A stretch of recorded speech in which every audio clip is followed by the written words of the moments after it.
Mais uma vez, bom dia a todos. Obrigada pela presença.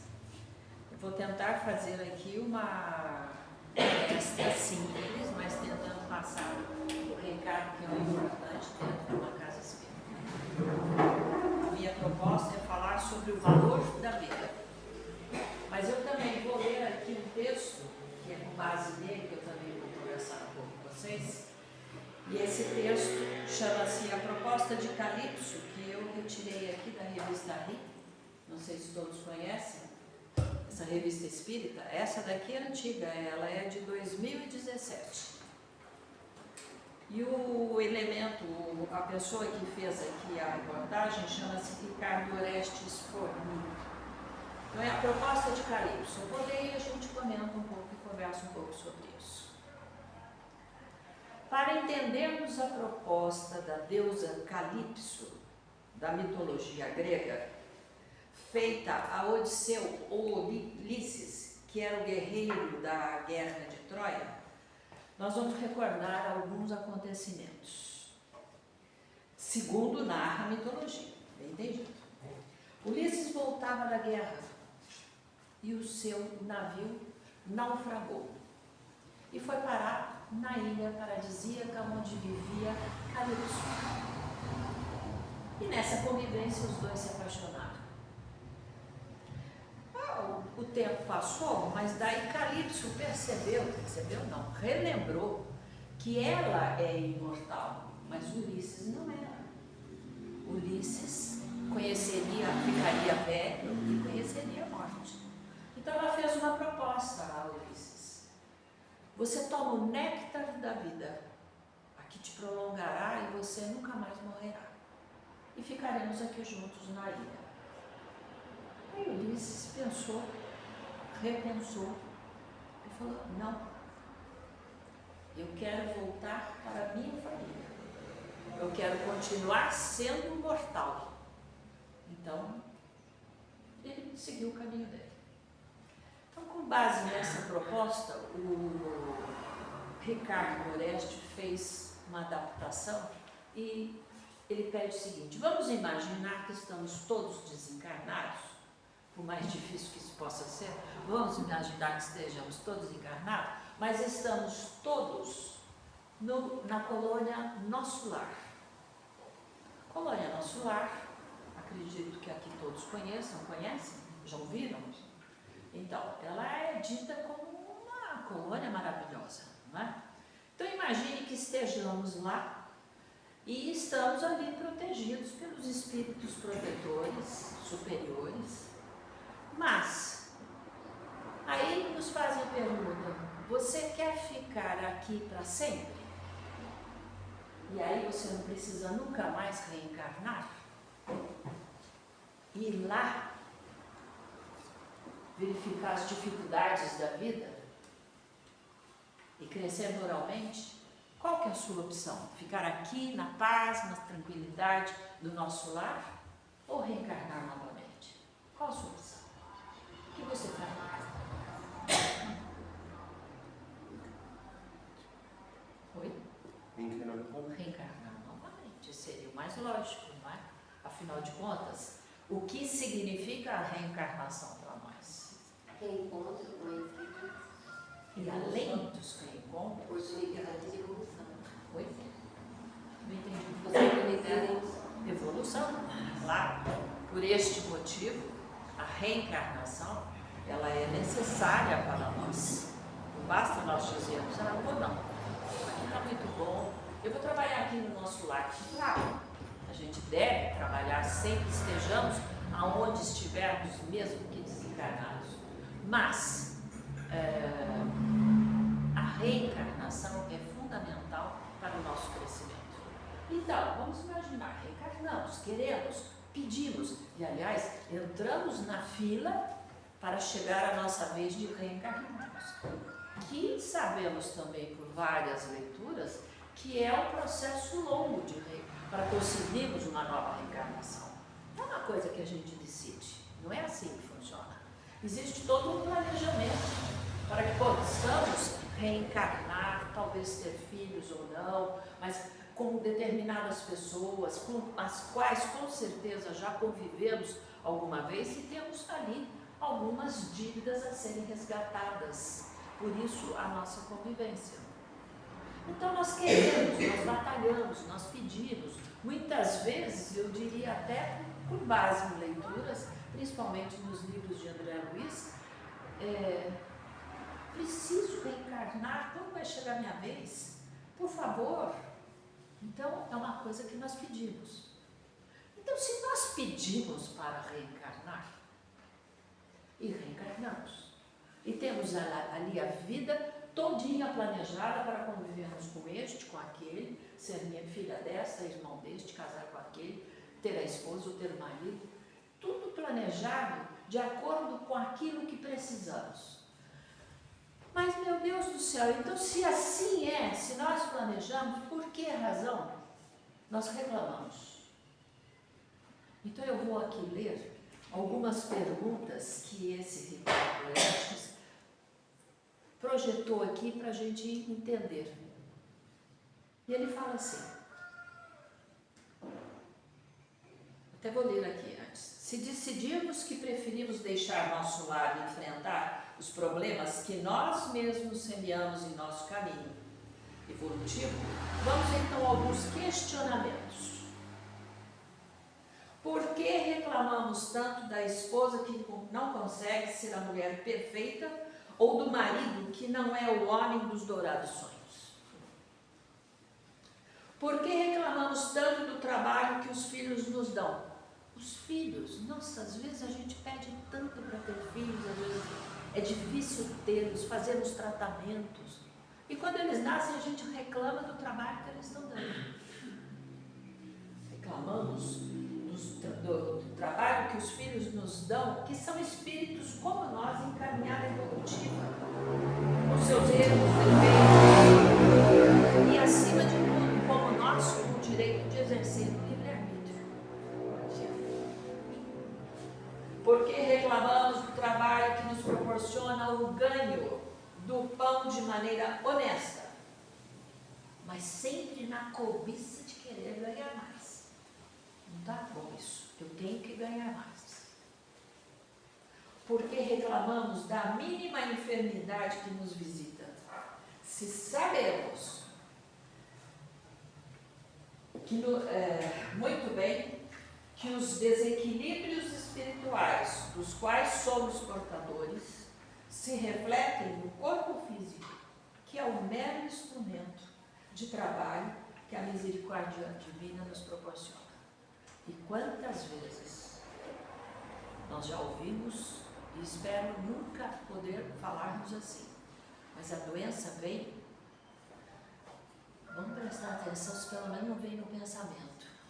Por que eu? Por que comigo? Por que com meu filho? Por que com a minha mãe? Por que com meu pai? Deus esqueceu de mim? Porque reclamamos do calor excessivo, mas daí também reclamamos do frio intenso. Reclamamos da chuva forte. Pô, mas e essa chuva que não vem, e essa poeira toda, não chove? Reclamamos sobre o alimento que está em cima da nossa mesa. Que com a graça do bom Deus temos uma casa, mas nós reclamamos porque a casa do vizinho é mais bonita. O vizinho tem o carro do ano, eu não. Só reclamamos. Agora de acho. Se a gente reclama tanto, esquecemos do que nós planejamos? Esquecemos que nós viemos aqui para viver uma vida de paz e essa paz depende de nós? Será que nós achávamos, de repente, o filtro do esquecimento deu um branco na gente demais da conta e nós achamos que nós viríamos para cá viver a vida como se estivéssemos num passeio de turismo, num hotel de 5 estrelas? Não é isso, né? A vida não é essa.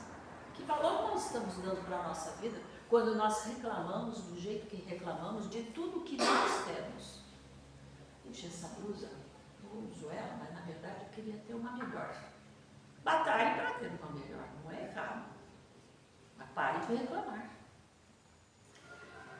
Mas vou lembrar aqui uma passagem de Kardec no pergunta 333 do Livro dos Espíritos, que fala sobre a história de viver passivamente num único lugar. Se o espírito se encontra bastante feliz numa condição mediana entre os espíritos errantes, lá na erraticidade, da qual não tem ambição de se elevar, poderia prolongar esse estado indefinidamente? Então, Kardec tem a resposta. Não indefinidamente.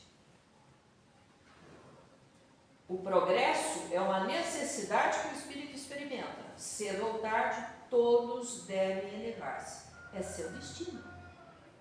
Então, não tem como fugir. Se nós concordamos com a reencarnação, nós concordamos que depende única e exclusivamente de nós, é nosso destino. Então, por que brigar? Por que desesperar? Por que lutar? Escolher uma encarnação e lutar por ela é uma situação bem típica. É um aprendizado que nós trazemos de outras encarnações. Quando reencarnamos novamente, tudo aquilo que fizemos de bom na outra vida, ela está aqui registrada dentro de nós. Então nós temos que valorizar isso tudo, porque é fruto do nosso livre-arbítrio. Somos nós que fizemos, assim como erramos, fizemos muitas coisas boas. Então, a reencarnação, ela deveria ter como objetivo, em tudo que fazemos, a realização sempre de algo maior, mas sempre vinculados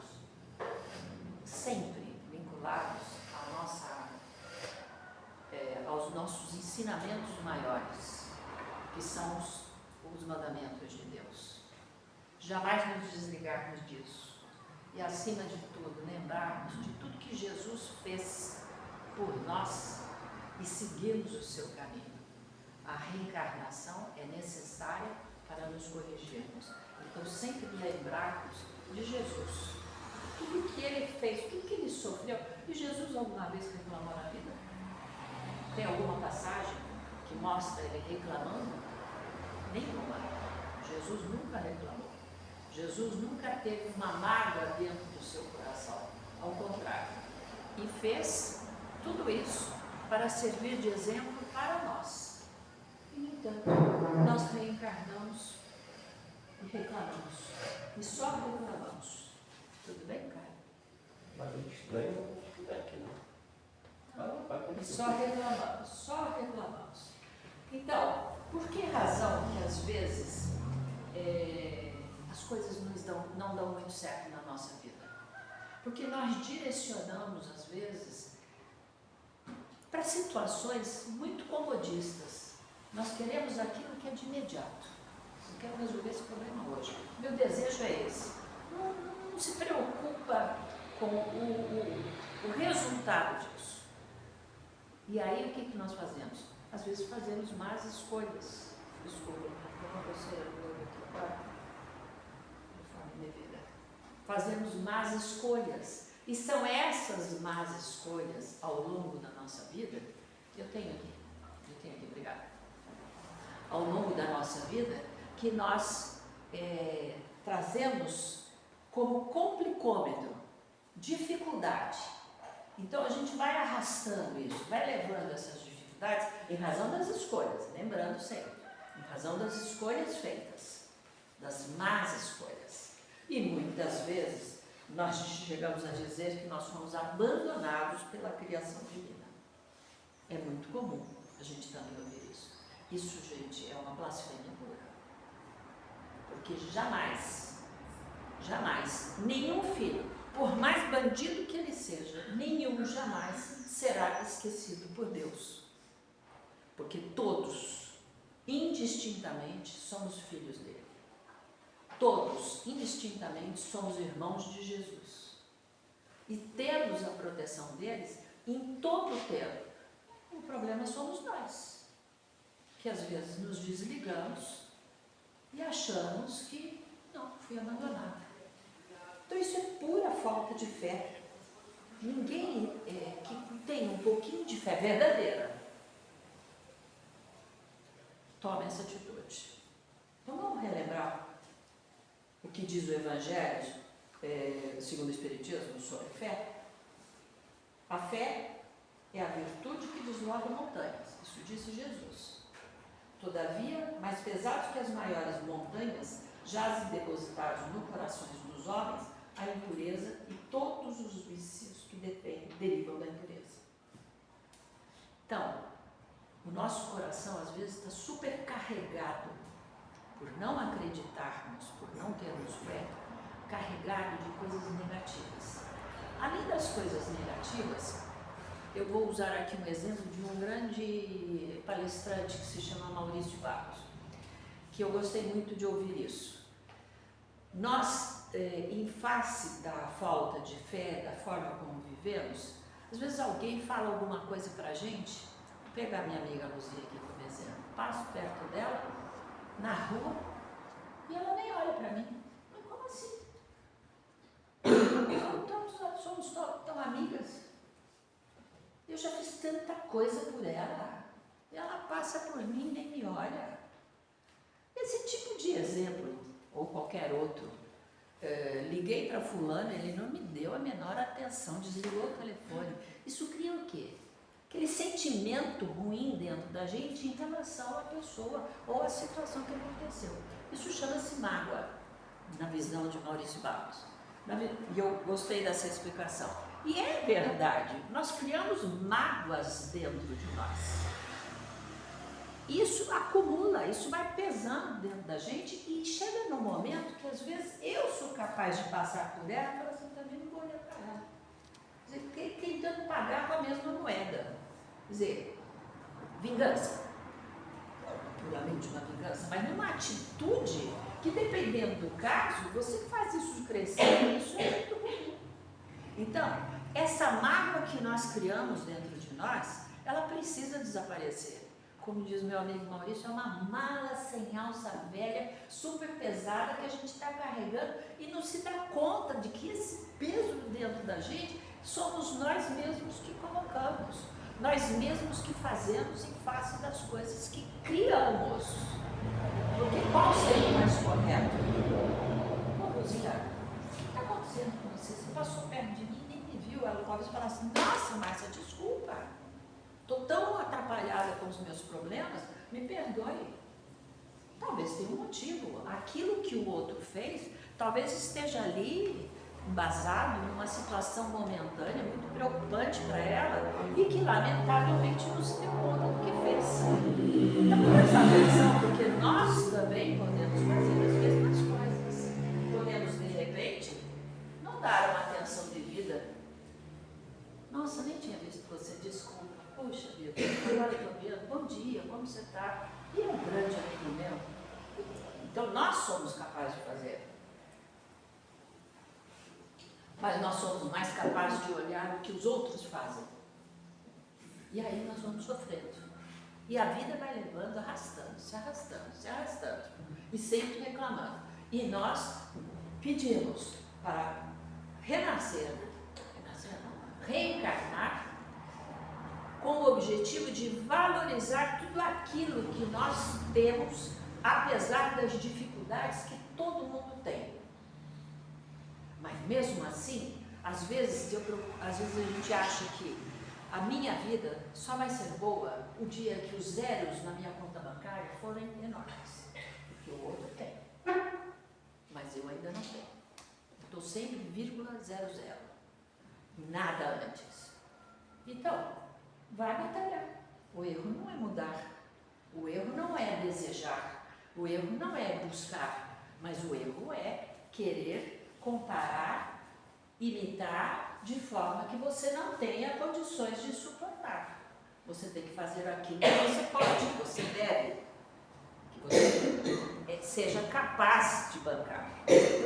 Então, ter muitos amigos, nossa, eu sou privilegiada, eu tenho muitos amigos na internet, no Instagram, no Facebook, ou seja lá mais o que for. Agora, de fato, quando você está com dor no seu coração, precisando falar com alguém, tem alguém que de fato te ouça? Então, ter muitos amigos ou muitos eros na sua vida, isso também não é uma coisa tão simples. Porque você nasceu rico, eu nasci pobre. Ambos temos uma missão nessa vida. O rico, ele vai ter que saber lidar com o dinheiro dele, lembrar que tem outros que não têm e que se ele tem, ele pode fazer muita coisa para auxiliar aqueles que não têm. E o leque é muito grande, desde que ele tem dinheiro, ele investe e ele vai conseguir auxiliar.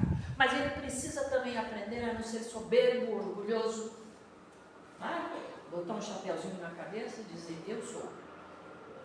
Mas e o que não tem? Tem muito mais, então, tanto quanto, para não dizer muito mais, tem tanto quanto o outro, a obrigação de ser humilde, o outro também tem que ser humilde, entender que ele tem, mas você não tem, então eu vou batalhar para ter. Mas eu quero ser igual. Batalha para ser igual. Agora, cuidado com os passos que você está dando, em quem você está pisando para ser igual. Hein? Porque de repente você está machucando alguém. E a tua vida vai indo e você vai desvalorizando. Então você que é pobre se torna um coitadinho de mim. Conhece essa expressão? CDM? Coitadinho de mim. Eu não tenho. Eu fui abandonado. Nada disso. Cada um nasce com aquilo que ele precisa ter, da forma que se programou para ter.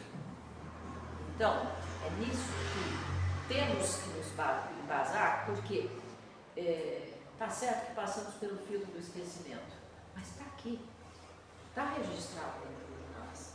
E quando nós criamos um vínculo com Deus, não importa a religião, eu vou defender o Espiritismo, mas não importa a religião, não importa o seu vínculo, você vai ler, você vai entender, você vai ler as leis, você vai compreender e vai ver que é necessário você ter paciência, humildade, na sua vida com você mesmo, se valorizar, para que você possa alavancar a sua vida.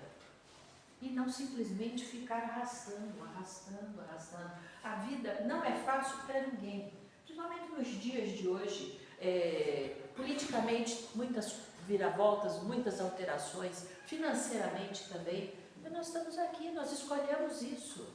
Mais uma vez lembrando, nós não escolhemos nascer em berço esplêndido, porque se fosse assim, já estaríamos muito evoluídos e poderíamos estar realmente em outro lugar. Não, nós precisamos disso tudo aqui, gente.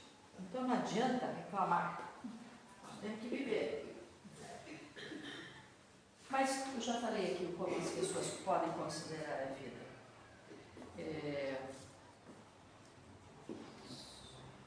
O verdadeiro valor é realmente naquilo que fazemos. No bem que temos, no bem que temos para com os outros, lembrando sempre da lição, sem caridade não há salvação. Então qual é a caridade que eu posso fazer? Eu não estou em condições financeiras para ajudar. Mas talvez eu tenha alguma coisa velha dentro da minha casa, ou de velha, talvez seja uma expressão feia, algo que eu não esteja usando, e eu possa passar para alguém de forma decente, limpo, amado. Mas talvez eu não tenha, mas eu tenho meu bom pensamento, eu tenho a minha energia. O que nós fazemos quando nós entramos numa sala de passe? Nós sentamos, esperamos que alguém, com a sua boa vontade, com as suas mãos estendidas, ou simplesmente olhando para nós, transmita algo de bom para nós. E aquilo, se temos fé, nós assimilamos, porque é uma troca de energia.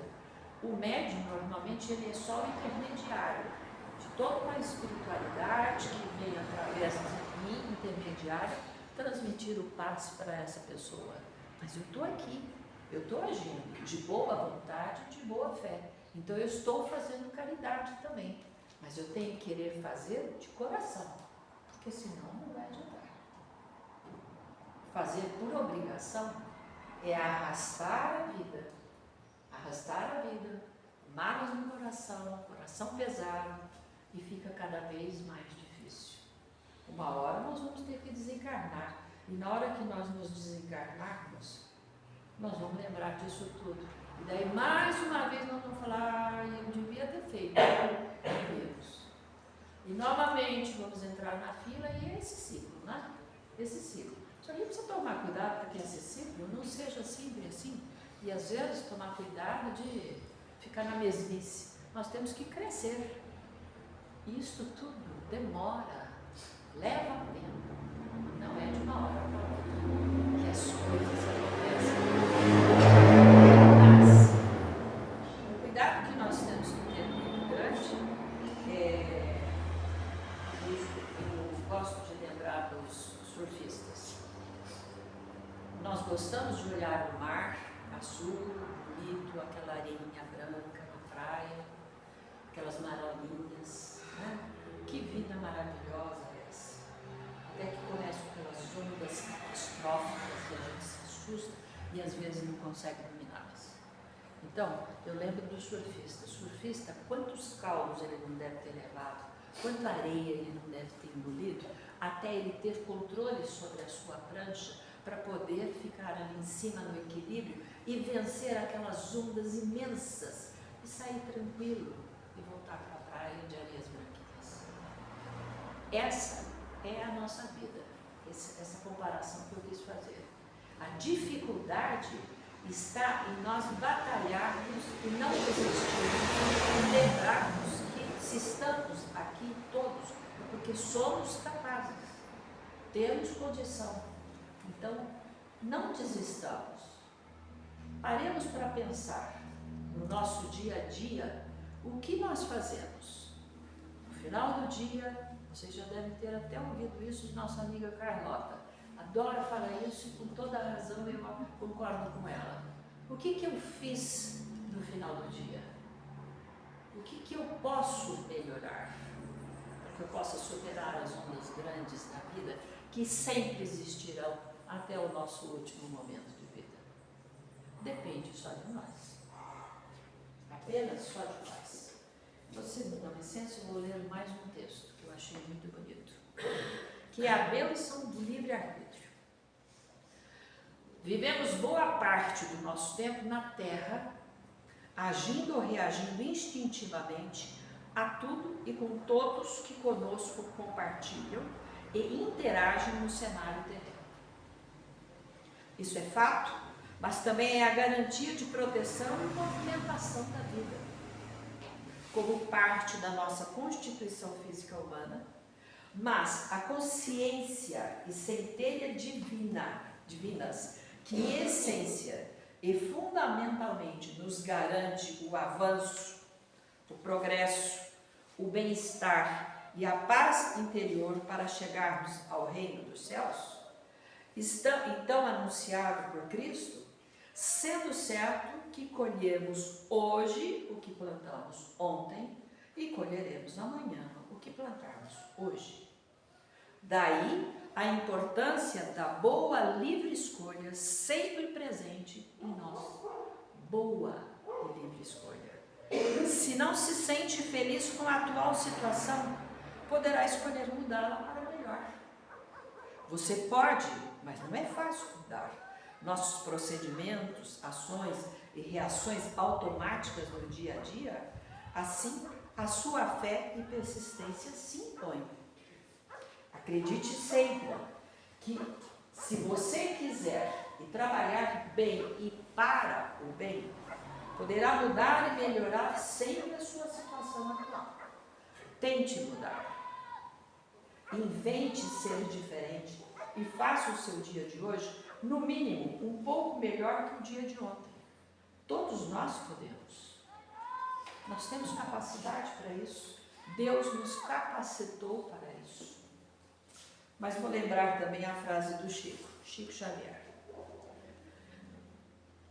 Compreender constantemente a bênção do trabalho. Compreender constantemente. Trabalhar sempre. Descansar quando se mostre necessária a pausa de refazimento. Parar? Nunca. A gente deve lutar contra o comodismo e a ociosidade. Caso contrário, vamos retornar ao mundo espiritual com enorme sensação de vazio. E aí ele termina dizendo: dizem que ele, tenho feito muito, mas para mim não fiz 1/10 do que deveria ter feito. Assim pensava o Chico. Muito obrigada. Eu vou encerrar dizendo o seguinte. Lembra-se que tinha um navio onde Ulisses naufragou numa ilha paradisíaca. Teve a sorte. Mesmo assim foi orientado e o seu bom senso o levou a uma situação melhor. Então vamos lembrar que nós também podemos estar no barco, mas o leme está na nossa mão. Somos nós que comandamos. Então nós temos que tomar sempre muito cuidado com a nossa consciência, com o que fazemos, com o que pensamos, para que não corramos o risco de naufragar e ir parar numa ilha. Esqueci o nome. Oi? Análise. Não, gente, perdão. Deu branco. Na ilha do inferno? Não é inferno. Não, Grau. Tomar muito cuidado, porque esse naufrágio, porque vai depender de nós, não íamos parar numa ilha no Grau. E olha, que sair de lá a gente sai, mas pode demorar. Então, muito cuidado, gente, com o que fazemos. A vida é preciosa demais para nós levarmos ao Deus dará, e Deus quer, mas não de qualquer forma, Ele quer de forma boa. Ok? Muito obrigada pela